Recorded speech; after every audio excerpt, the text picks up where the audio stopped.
আজ আমি একা, ভীষণ একা। জ্যোৎস্নার ভয়ঙ্কর সৌন্দর্যে এক অভিমানী প্রেতাত্মা নীরব কল্লোলে বটগাছ হয়ে আমাকে ঘিরে রাখে শীতল দিগন্তে। মায়াঘন শালবনে চড়ুই ভাতির রক্তিম জোয়ারে অ্যাফ্রোদিতি হয়ে ওঠে বিনাশের প্রতীক।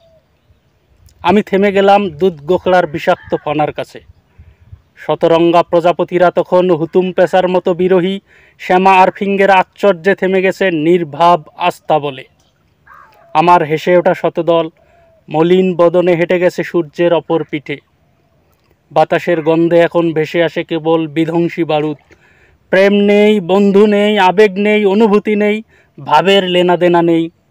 ভ্রমরবিহীন এক শাশ্বত রক্ত জবার মতো আমি আজ একা, ভীষণ একা। বন্ধুরা, আগামী 14ই ফেব্রুয়ারি বিশ্ব ভালোবাসা দিবসে যারা সিঙ্গেল আছেন তারা চলে আসুন এভিয়েশন অ্যান্ড অ্যারোস্পেস বিশ্ববিদ্যালয়ে। বিকেল 3টা থেকে 5টা পর্যন্ত আমি সেখানে অবস্থান করব।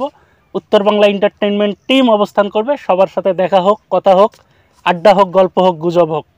14ই ফেব্রুয়ারি সিঙ্গেলরা ঘরে বসে থাকবেন না, তারাও বের হয়ে আসেন। যেহেতু কাপলদের জন্য একটা বিশেষ দিন, সিঙ্গেলরা সবসময় চিন্তা করে ঘরে বসে থাকার, এই দিনটা বের না হওয়ার।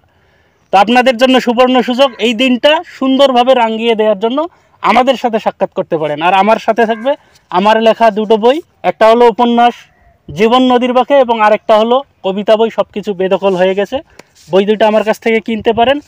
ফেব্রুয়ারি মাস যেহেতু ভালোবাসার মাস, ভাষার মাস এবং মূলত ফেব্রুয়ারি মাস হলো বইয়ের মাস। যেহেতু মাস জুড়ে ঢাকায় বইমেলা চলে, সেহেতু ফেব্রুয়ারি মাসকে আমরা বইয়ের মাস বলতে পারি। বইয়ের সাথে ভালোবাসা গড়ে উঠুক এবং প্রিয়জনকে বই উপহার দিন। চলে আসুন 14ই ফেব্রুয়ারি বিকেল 3টায় এভিয়েশন অ্যান্ড অ্যারোস্পেস বিশ্ববিদ্যালয়, লালমনিরহাটে। ধন্যবাদ সবাইকে।